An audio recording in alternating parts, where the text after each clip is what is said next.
Greetings and salutations. A hearty hello to you. Happy May. May is here. It's the greatest time of the year. That rhymes. My name is Jake Query.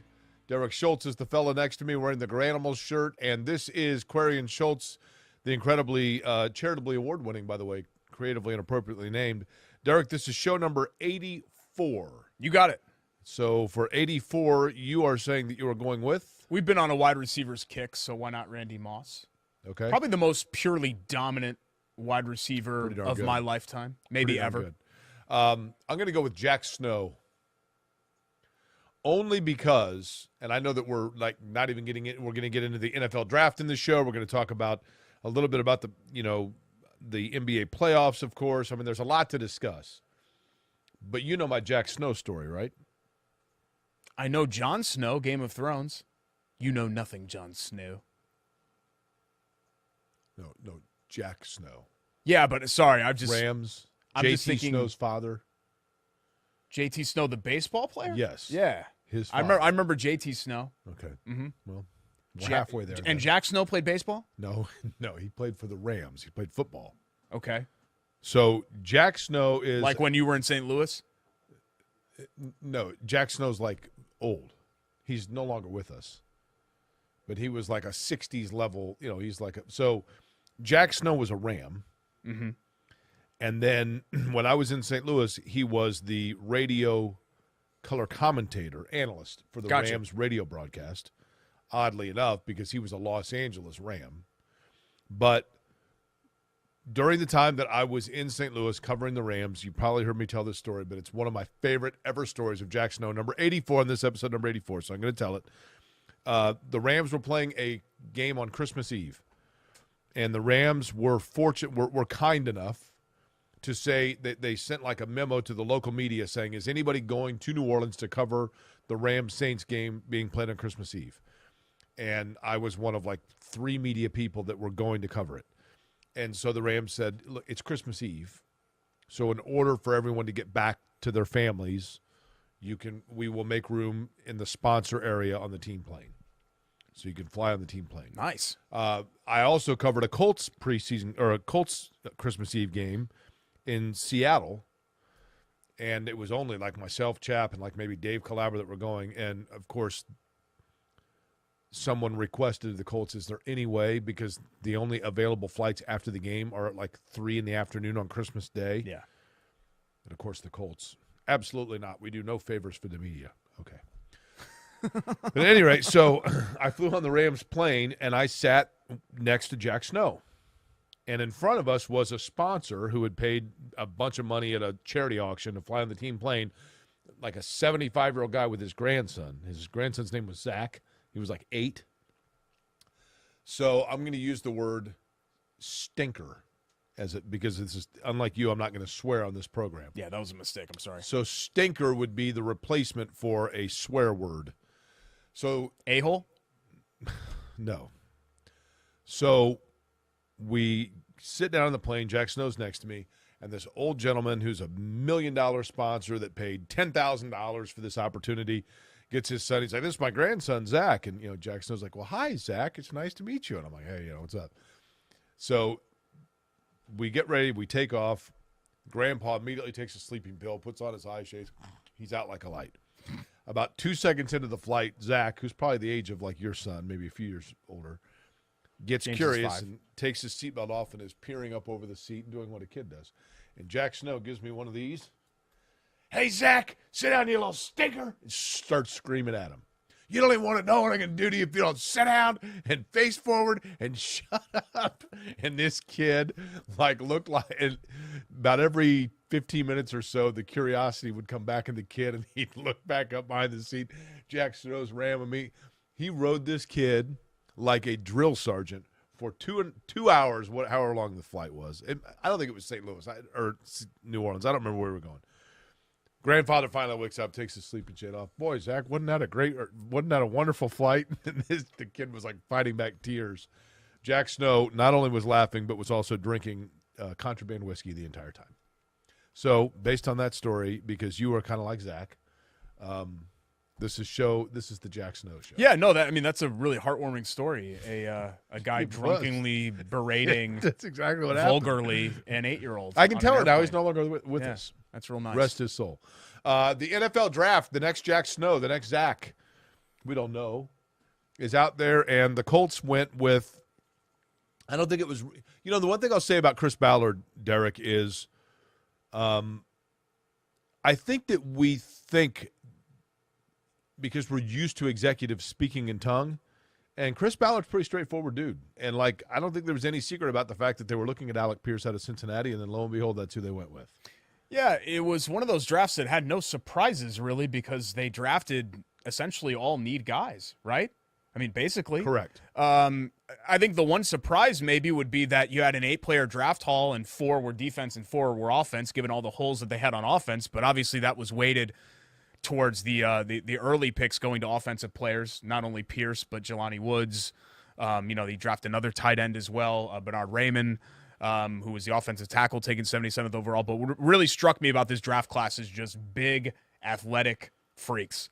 Like all of these guys, the RAS scores were just crazy, off the charts RAS for all these guys. Relative athletic score. Relative to what? Relative to your height and size. So they came up with this formula that they take all of the stuff that you've done, cone drill, 40-yard dash, bench press, and based on your height and weight and size, they issue you a score, and it's called your relative athletic score. And it goes back all the way to 1987, and Jelani Woods on a 10 scale, 0 to 10, so you'd be like a 2, I'd be like a 3.5. Jelani Woods was a 10 on his RAS score. So just crazy. I mean, look at this dude. Like, you could just tell. You don't even need the actual times and the measurements. You know that RAS right there is off the charts for a guy that big. RAS? Yeah. I had never heard of RAS until after the draft. Someone sent a thing saying the Colts just set an NFL record for highest average RAS. I'm like, what is this? So I looked it up. I Googled highest average RAS. Every team in the NFL this year selected the highest average RAS in the history of their franchise. Every one of them. Which I guess if you, like, the 1911 Indianapolis 500 had more rookies in it than any other year. Right? That's what you're going to go with? So 110 years ago? If the RAS score is the highest ever, and it's because 5 years ago there was no RAS score, you knew who had the highest average? You knew who the Colts broke a record, highest average RAS score. Do you know what franchise held the previous record for draft class with the highest average RAS ever? No, you tell me. Time? You tell me. The 2018 Carolina Panther draft. Hell yes. What'd they go last year? 4-13? Bring it on, baby. RAS score. The Super Bowl this year for the Rams, when the Rams and who did the Rams play in the Super Bowl this year? Cincinnati. Cincinnati should have just walked in and said, you know what? I know that we got a game to play and there's Lombardi there, but there's our RAS score. We're going drinking. Can I ask you a question? Mm-hmm. Why do you hate everything? I don't hate everything. Why are you so shut off? Not shut off. I'm a realist. Modern things, the modernization, not only of sports but like of life. Such as? You just hate all change. Like you want everything to be the way that it was for you in 1986. Okay. I think you said that American civilization reached its pinnacle in 1986. I think that's a direct quote from 86 kind of sucked. Actually. And RAS started right after 87 was a good year. RAS started. It was a good year. It was the introduction of RAS, or at least that's when the data goes back to 87. Okay. Put this back up here. So I think it's a good way. It's not the end all be all. It's just like any other advanced statistic or advanced metric. It's just a good way to measure the athleticism of a class. And the Colts, I mean, all of the RAS scores, 9.5, 9.6, 9.7, Jelani Woods with a 10, all the RAS, just crazy RAS in this class. Who was the guy that was the combine workout warrior out of Boston College? Mike Mamula? Yeah. Yeah. He had a high RAS, right? Yeah, he had an okay career. okay career. He decided. Let me read you something here. Didn't Mike Mamula have like 80 sacks? Yeah, but it took him 21 seasons. Well, to I'm get just him. well, he lasted that long. Okay. I'm just saying. Let me look up something for you here. Okay. How do you spell his last name even? Mamula. Okay, he didn't have 80 sacks. He had 31. That's solid. But still, he played. Okay, Mike Mamula. Played 7 years. Derek, let me just give you a bit of information here. Mike Mamula was a guy, for those that are unfamiliar, Mike Mamula in 1995 was entering the NFL draft out of Boston College. Mm-hmm. And he, by his own admission, if I'm not mistaken, decided that he was going to do nothing but focus on the combine drills, how much he could bench, his broad jump, high jump. He did, and this is brilliant on his behalf, he did nothing but focus on that to improve his stock through the combine. And he skyrocketed. And he had a high RAS. Top 10 pick in that draft. Let's see the players that were selected behind him. So in drafting Mike Mamula, the Philadelphia Eagles passed on Joey Galloway, Kyle Brady, J.J. Stokes, Warren Sapp. Okay, there's one. Hugh Douglas. Hugh Douglas had a good career. Ty Law. Yeah, Ty Law. Okay. Derek Brooks. He was all right. A couple of Hall of Famers there. Yeah, he's okay. Ken Dilger. Nice guy. Good golfer. Cordell Stewart. Flash in the pan. Curtis Martin. Hall of Famer. Okay. But he had that was a good draft. Antonio Freeman. That was a good draft. But he had a high RAS. The Colts had positions of need. They seemingly filled those. Kidding aside and sarcasm aside, Derek, my only thing is this with the NFL draft. I think there are a lot of people, there are a lot of draft gurus and experts out there. I woke up Friday morning. You know what I read? Get ready. Floodgates are opening. There's going to be an onslaught. The top of the second round is going to be quarterback. Yeah, it never happened. Crickets. Never happened. Teams are trading up to get quarterbacks because Malik Willis and the kid out of North Carolina and, Desmond Ridder, Howell, who I thought the Colts were going to even be get drafted? in. What's that? Did Howell even get drafted? I don't even remember. Fifth round. Okay, yeah, I stopped paying attention after the Colts were basically done in day 2. The point being, the people that draft these things and scout these things and guru these things and break down and look at all this and that, they know as much as the two of us sitting here. Well, same for the general managers. I mean, you're taking, you know what I mean? You're taking a risk. I understand. The Colts on paper went out and got players that filled the needs that they had.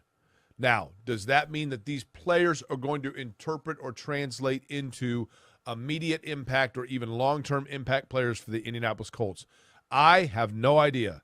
And I know that you folks want me to sit here and break this down for you, but I'm going to be completely honest with you. If you put True Serum and Chris Ballard, he would say, I have no idea.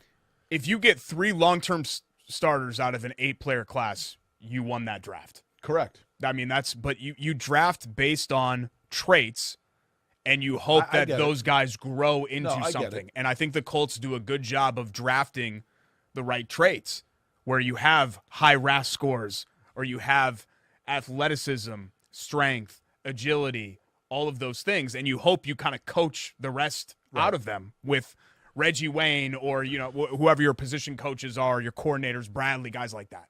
What's interesting to me is in terms of the receiver position, yes, they addressed it right away with Alec Pierce, but that was it, really. Yeah. I mean, I know that they went out, they loaded up on tight ends. They took 2 tight ends. You think they'll sign a veteran? I'm not even saying T.Y., but do you think that they'll sign a veteran at wide receiver? You think they're set? I think they're set. Yeah. By the way, we didn't mention, thank you to Bailey & Wood, who is the presenting sponsor of this program. BAWFG.com is their website. Bailey & Wood, the best in mortgage lending, and it's right here local. That's what we love about it most, right? Mm-hmm. Among other things. Lou Malnati's, now located in central Indiana. Lou Malnati's, you used to drive all the way to Chicago just to get the absolute most fabulous deep dish pizza that you can find.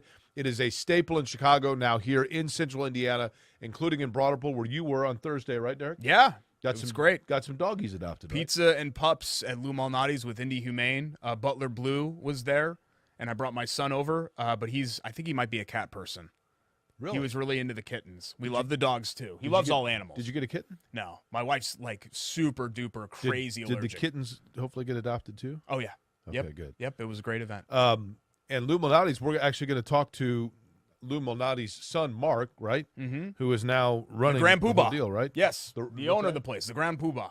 Okay. Master of ceremonies. Did you thank him for sending over the styrofoam and throwable tomatoes? Well, the interview was actually his idea because he was like, oh, my God, like, I'm the owner of this great brand, Lou Malnati's. Right.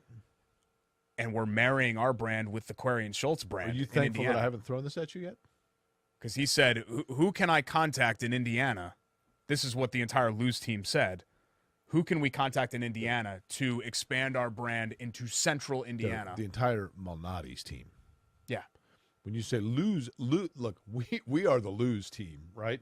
They're the Malnati's team. Why are you downplaying? Both of our brands are great. I mean, they have a more national brand and international brand than Query and Schultz does, but soon that's going to change. You've been saying soon that. We are going to be on the Lou Malnati's level. You've been saying of that brand awareness. You've been saying that for 10 years. We've been growing for 10 years, my man. Well, you have? Soon to be four Central Indiana, Indianapolis really locations. I know one of them is Greenwood that they're working on and hopefully opening up this summer. But you've got the other, excuse me, sorry, I had a cough there.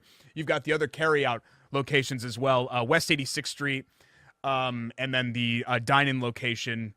Carmel is the other carry-out location and the dine-in location in Broadway. You want great deep dish pizza, you go to Chicago, formerly, to Lou Malnati's. Now you can do that right here. You want football players, apparently you go to Cincinnati because the Colts went not once but twice down to Cincinnati. Now you can see those guys here in Indianapolis as well. But they went D-tackle out of Cincinnati as well. The Bearcats, Luke Fickell's program, the third highest number of players drafted in this year's draft. Yeah, good for UC. Which is impressive.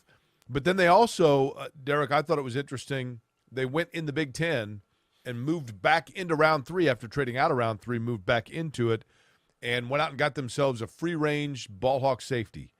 And, you know, that's a guy that I think clearly they were interested in the athleticism. Great RAS score. Nick Cross. Really good RAS. Derek,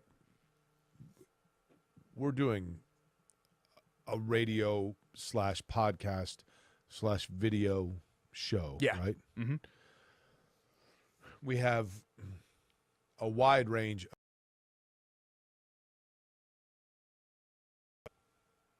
all across the board. One thing they have in common is a thirst, an appetite for 2 things, maybe 3. Deep dish pizza, Lou Malnati's, we got them covered. Dairy products, American Dairy Association milk, we got them covered, right? A good lunch sandwich, Hoagies and Hops, we got them covered. So it's more than 3 things here. For dessert, the brand fine chocolates, no problem, got them covered. Nobody is thirsting for weird acronyms of strange cybermetric made-up categories that nobody's ever heard or cared of. You are talking right now to 2% of the people listening to this. 788 safeties have been rated since RAS came out and back to 1987. Nick Cross is 9th in RAS. 9th out of 788.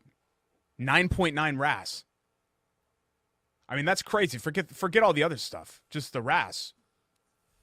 If he can harness that RAS into becoming a really good football player, you can coach the rest of it out of him. Astronomically stupid. Then that would be That's exactly what that stands for. Because his RAS score is crazy. And the Colts clearly. When's the first time you heard of RAS score and evaluated them? I've known about RAS forever. Yeah, I've known about it for a long time. I'm a little more learned in this process than some of the hosts on this show, though. So, but how about trading up, as you said? You know, the last time that they did that, I think, was to get Grover Stewart, and that ended up working out pretty well. I mean, he's become a really good NFL player. What was his RAS? I mean, let me look up Grover Stewart RAS score. I'm like embarrassed for you because you have a daily radio show too, right? Like you should be on this stuff. I speak to the masses, not to an you should esoteric be on this. Group. I'm sure Kevin Bowen likes RAS, right? Does Kevin mention it on? I've heard him mention it on your show. So I know Kevin is into RAS. I'm looking up RAS on Wikipedia because we know Wikipedia is, Derek. All-knowing. Yeah. Bernhard Raimann is the other one, Jake, that I wanted to talk about because there were a lot of mock drafts that had the Colts taking Raimann, the offensive tackle, out of is it Central or Western? Sorry, him and Sky Moore. Sedation scale. I think he's Western. Did you know that stands for the sedation level of a person? I think Raymond's Central and Sky Moore is Western. We're happy to say that if we talk enough RAS on this, you actually might improve your own RAS. By that I mean the Richmond Agitation Sedative We're trying to have a show here. I You're think Raymond sedating people. Yeah, so he's got the C for Chippewas. So he's Central Michigan. Sky Moore was Western Michigan. I get the directional Michigan's messed up. Anyway, a lot of the mock drafts had Raymond going 42 to the Colts. So for him to fall in. Raimann.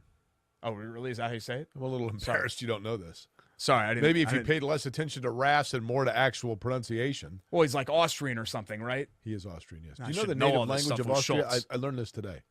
Hungarian. No. German. Yes. Why'd you do that? You presented it like it was a trick question. That's why I guessed Hungarian. It's not a trick question at all. But anyway, I didn't even imply it was. Short arms. But besides that, an older prospect, and a small sample size. He only played 18 games at tackle, but they think that maybe he can project out, not necessarily to be LT1 off the bat. I still think that's going to be prior, but I think you hope that he is going to grow into being an LT1 for you, or at least a depth guy. Who would you say is the worst drafting team historically in the NFL? Oh, God. Just with frontline picks? Probably the Jets. Jets, okay. Jets have had some really big, huge busts. Blair Thomas. Jets RAS history. God, Sam Darnold? Sam Darnold stinks. Sam Darnold was never good, not once. Let's see. Where do I see the Jets' average RAS score? Yeah, see, they don't even have. I mean, you can't even look it up. Can you stop obsessing over this? Because we've got other things to get to. Nobody cares about RAS. We're going to talk Colts and more draft, a little more about Jim Irsay's comments as well about Matt Ryan, which I thought were very interesting about how things project out to the future for the Colts. Also some NBA playoffs as well. We've got some features to get to and an exciting episode 84 still coming here on Query and Schultz. Are we done with the RAS crap? Less RAS talk, more other non-RAS stuff. That's what stuff. I like. Thank you. Here on ISC Sports Network.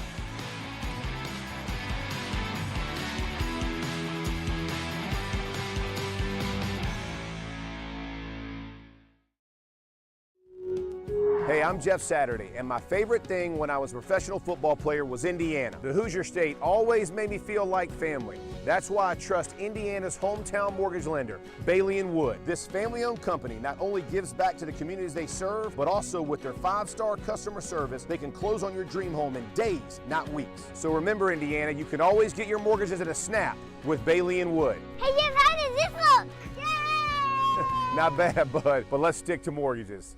At an Indiana dairy farm, long workdays stretch into more labor after sunset. A newborn calf needs watching, barn needs cleaning, tractor needs some handiwork for tomorrow's tasks. Just like in your own home, the day's chores are never done until the family beds down for the night. Dairy farmers and their families share the same dream with all of us, that what we all do is worthwhile. Bringing to market pure, safe, and healthy dairy foods is what they do, from Indiana's dairy families to ours every single day. Learn more at winnersdrinkmilk.com. You know, Derek, I was just harassing you, right? Harassing. I'm not harassing you. Is right. Harassing you have harassed me. Honestly, for a long time on this show. What? Harassed. Just a smarter way to say harassed. Kidding aside, in all sincerity, when is the first time that you heard of RAS?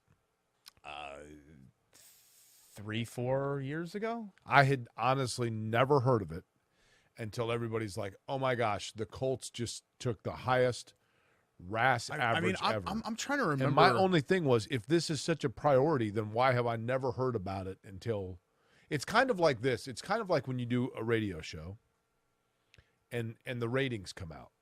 And we are prohibited – if you listen to a radio show or you follow a radio show on social media that is touting its own ratings, technically you're not supposed to do that, just so you know. But when you sit down, you know you're in trouble when you do radio or television. You sit down and they're like, here's the thing, though. We scored awesome.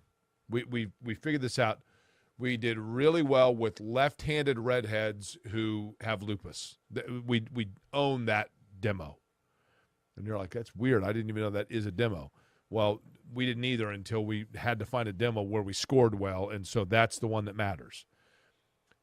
And I feel like this RAS thing, nobody ever talked about it until suddenly somebody scored well in it, and then it's like, I think oh my gosh, we got to tell everybody about this. And I'm like, the first time I remember it with a Colts prospect, I think was Darius Leonard, because he scored poorly. Okay. Like, he did not have a good RAS, but he overcame his subpar RAS to obviously end up having a great NFL So career. the best draft pick that I don't know Chris what Ballard, Quentin Nelson's RAS was. So the best draft pick I'll that look it up. Chris Ballard has ever had the lowest score in an area that now we're touting his draft picks for having. Quentin Nelson's RAS really good, 9.67, not a 10, but still 9.67. That's some good RAS. Like that can you can go somewhere with a RAS like that, and he has. Yeah, to a totally irrelevant position that's going to make him $20 million and handcuff his team's. Okay, well, are you anti-RAS or are you anti-Quentin Nelson? Which one? Actually, both. Okay, both of them. Yeah. Okay, can we move on? I thought we were going to say that we were not talking about RAS anymore. Well, you keep bringing it up. You brought it up to start. didn't You bring it started up. the segment, not me, which is Didn't rare bring that it you up. didn't start the segments. Jim Irsay, did you catch those comments about Matt Ryan not being a 2-year thing, Yeah. but maybe being a 3 or 4-year thing? Or I a thought 4-year. that was interesting. I mean, I think we're stretching a little bit to think that Matt Ryan would still be the starting quarterback of this team in 2025. The one thing I noticed about Jim Irsay's comments, Derek, and I don't have them specifically in front of me, but Jim Irsay continued to make I don't know. I've seen some ugly fallouts in with pro sports teams. I don't know that I've seen a franchise go out of their way more to backhandedly and subliminally let its fans know how much they disliked a guy as a player, not as a person, before than the Colts with Carson Wentz. Like Jim Irsay, literally, it was like, Mr. Irsay, like, have you happened to watch Making a Murder on Netflix? I mean, like, the guy, I mean, at least it wasn't Carson Wentz. I mean, literally everything. It's a little much. I mean, even I for get somebody that was staunchly anti-Wentz. But I think Yeah. that what it is, Derek, is I think that Jim Irsay understands that there might be some question among some fans about why they made that move or pulled the plug so quickly and I think he just wants to make it very clear. This is why, you know what I mean?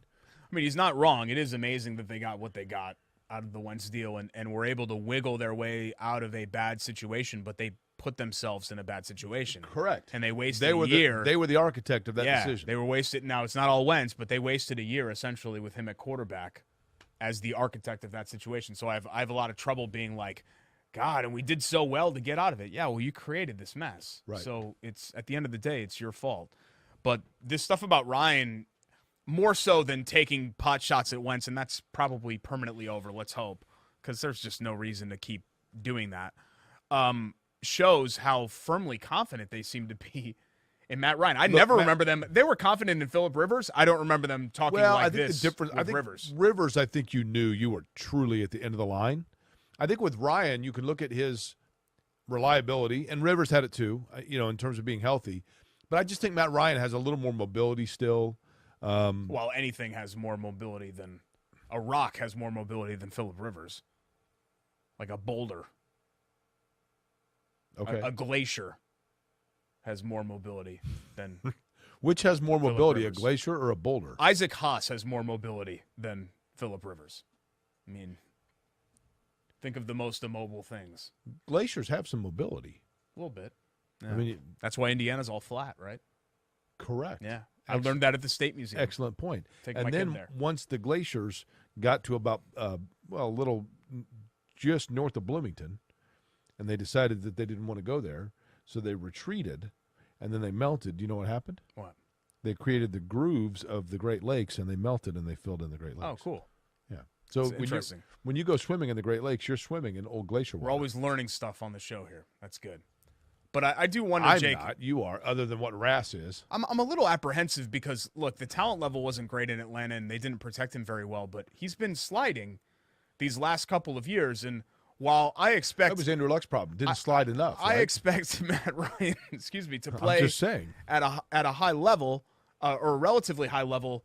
I mean, I don't think he's going to be like a top 8 level quarterback or anything top 10 like or that. But here's the thing, Derek. That roster, the roster for the Colts, I think, is such that you only need a top 10 to 12 quarterback, right? Well, I guess my point is, Jake, if he could be Phillip Rivers in 2020 for 2 years, you take that. Right. If he can replicate that level of Clearly, production. they think, Derek, that he's got 3 in him because they did not draft his replacement. So that means that they feel like they can do that next year and then have maybe a year or 2 of learning underneath Matt Ryan. I've heard a lot of people say that they don't necessarily – this doesn't mean that they're going to draft somebody in 2020. And they traded a third for Cross, right? Right. So nobody's trading 2022 picks right now because everybody wants – or 23 picks because they want to trade up in that draft class. I don't necessarily buy into that. I think they could absolutely draft a quarterback next year to be the guy – let's say Ryan is a disaster. I don't think that's going to happen, but I'm not shut off to that scenario. He could be Kerry Collins. Yeah. I mean, I don't think anything will be as bad as that. It was rough. I'm not sure Kerry Collins picked up a football for a couple of months before he walked into the stadium in Houston. And it was rough. Yeah, really, really bad. Really rough. Yeah. The NBA playoffs are upon us, we're in the middle of it, I should say. Eastern Conference semifinals now and Western Conference semifinals. Road team flipping home court advantage in round 1 of both games. Who is your favorite in the East? God, I was talking all about Boston last week on the show. Like, I was just enamored with them, and what Milwaukee and Giannis did in game 1 was kind of firmly show why they're the defending champs. When you got right? Giannis to ride behind, yeah, right? And I guess we really did him a disservice discrediting what he could do until he won the ring last year. What is this we? I just think that the general public, remember, it was always about, well, Giannis can't shoot, he can't do this, he can't do that. You can't win with a guy as your prominent player because you can't throw him the ball with 5 seconds left like you can Durant or Kobe or LeBron or somebody. And really that ended up to be laughably false because he can clearly put a team on his back. Do you like Milwaukee, the city? Not as much as you do, yeah. Love it. I thought it was a little boring. Like in my Midwestern power rankings, I would actually put Milwaukee behind Cincinnati. So who's your Midwest power rankings? Like of the cities surrounding, if we're including Pittsburgh in the Midwest. Ooh, I've never really thought about that. I mean, it's kind of tough to go against Chicago because it has the advantages that a lot of these other places don't. But if we're just comparing them to Indianapolis-sized cities, I think Cincinnati might actually be my favorite. I think Louisville's a really cool town. Okay. A lot of history, a lot of character. Cool. We love Columbus. I've never been to Minneapolis, so I can't speak on that. We love Columbus. I mean, I would put all of those. I'd put Milwaukee ahead of Cleveland, even though I've been a Cleveland defender. I think Cleveland is better than people give it credit for. Where do you put Pittsburgh? Pittsburgh, we had fun, but God, we were there for like 40 hours, and it was 35 and sleeting the entire time. So it's hard. That was in August, right? Yeah, it was hard to rank that. No, it was hard to rank that as favorably. Okay. St. Louis? St. Louis would probably be last. Yeah. No argument here. It has things. I don't dislike St. Louis. It has things to do. It has some history. It's a pretty depressed city. The downtown stinks. I mean, that is true. Whereas some of these other downtowns, true. I do. So, Cincinnati's went and really found itself downtown. I thought the downtown 15 years ago in Cincinnati was lame, but now they've built up, especially around the banks and the football and baseball stadiums. Memphis and Golden State's going to be a fun series. Yeah, this all looks fun. I mean, the least fun of the series to me would probably be Phoenix-Dallas. Yeah. But I think you could argue Philly, Miami, Golden State, Memphis, Milwaukee, Boston. I think you could pretty much flip a coin in any of those other 3 series, right? Don't you view all 3 of those as up for grabs? How about, did you say Miami, Philly? Yeah. No Joel Embiid? Well, yeah, that changes things, I guess, a little bit in that series. Philly's still got some crazy horses, though. They do. Maxi's playing well. Yeah, but I think Golden State, I don't know if we're going to get 7 games like what Sunday's game was, where it's a 1-point game, won in the final seconds. Should be or final minute. Here's the thing, Derek, but I think you're going to get a lot of drama. There's a lot of chalk, right? I mean, like any of the teams left, if I told you they're going to the finals, you could see it. There's nobody that really would blow you away, right? Of like, wow, really? Yeah. No.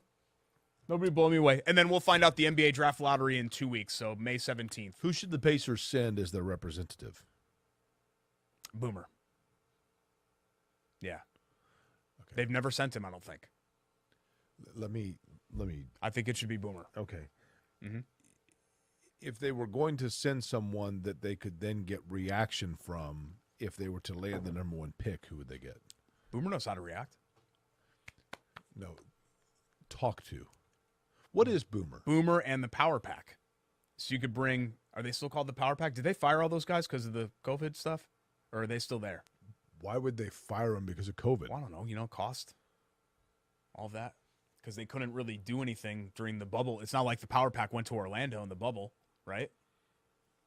Yeah, the Power Pack is still there. Okay. You go to games more. I haven't been since pre-COVID. I haven't been to a home Pacers game since pre-COVID. The last home Pacers game that I went to was the Victor Oladipo return game against the Bulls. This year they struggled, and a lot of times I had an extra ticket, and I was calling everybody, asking them, and a lot of people didn't want to go. You asked me once. Yeah, to go. I was your first ask, and I couldn't go, so you take Caleb or somebody? Who'd you take? No, Caleb would have been on the roster before you. You know what? That is, of all of the insults that you've hurled at me in our time together, that is probably number 1. If I asked, he's probably watching. If I asked right you to now. go to a game, and I don't recall that I did, but Yeah. if I asked you to go to a game, it would be because Caleb was tied up. Okay. Like I said, Just that's an the FYI. biggest insult that you can give me. By the way, it is time. It is May, right? It is. It is time for our Winners Drink Good Milk, transition. American Dairy Association of Indiana Winners Drink Milk Winner of the Week. Because when it comes to the month of May, you folks know the story by now, right? Louis Meyer, back in 1936, won the Indy 500, drank an ice-cold bottle of buttermilk, and boom, ended up on the front page of the Indianapolis Times drinking that milk, and a new tradition was born. Derek, there have been 2 drivers who foolishly declined to drink the milk in Victory Circle. Would you like to guess who they are? Yes. Why am I spacing right now on the name? Because he asked for orange juice, and we had That is correct, one his of them. son was with us at the fastest rookie luncheon. Grandson, Pietro Fittipaldi. Yes. Fittipaldi's one. Emerson Fittipaldi is one in 1993. Famously declined the Hit me with the other one because I don't know the other one. 1981, Bobby Unser said Really? he didn't want to drink milk. Yep. Why? Because he said he drank it in 1968 as part of the tradition, and then he drank it in 75 because he was hot. And in 1981, he said he wasn't like thirsty for it, which is insane. Uncle Literally, Bobby? Literally. Can you believe it? I loved Uncle Bobby until I heard that story. I know. Well, God the rest thing his is, soul. I just didn't realize all the benefits, you see, because when I drink my ice-cold milk, I'm getting myself enough potassium as a regular banana. That's what you get. Chocolate milk, by the way, a fabulous post-workout drink because you're getting as much vitamin A as a couple cups of spinach, as much potassium as a banana, as much protein as 2 hard-boiled eggs, all available to you right there with your ice-cold chocolate milk. Once again this year, the winner of the Indianapolis 500 will take the ceremonious swig of milk to signify they've won the greatest race in the world, and they know their body well. Derek, our Winners Drink Milk, Winners Drink Milk winner of the week is? Let's keep it IndyCar, right? Month of May. How about Pato? Pato. Gets that whole deal with the contract and the extension, we think, figured out. Has said that he's putting it behind him, right? The discussions, like, I'm not focusing. It's not a distraction on me anymore. And drives that thing to victory lane in Barber, which is it's kind of quickly become, am I right in saying, one of the most look forward to races of the IndyCar calendar. And you're right. Pato O'Ward is a rising star. Well, he's a star. I mean, I don't know that I'd say rising star at this point, but this is a guy whose career, Derek, if you remember when he was a rookie, and he went over to Europe for the Red Bull driver's search and walked away from a ride in IndyCar, and then all of a sudden that thing went away, and he came back and he settled with an opportunity with Carlin. Didn't make the 500, didn't even make the show. Remember, we had him on the show, and it was like, man, they got to do something to get this guy back in a car. Now he lands full-time at McLaren. He was not pleased about the fact that word got out that McLaren was giving a Formula One testing opportunity to Colton Herta and not Pato O'Ward. That did not settle well with O'Ward. So he went back to Mexico. He lived in Mexico, but then also went to high school in Texas. Went back to Mexico to just kind of reset his mind, get focused.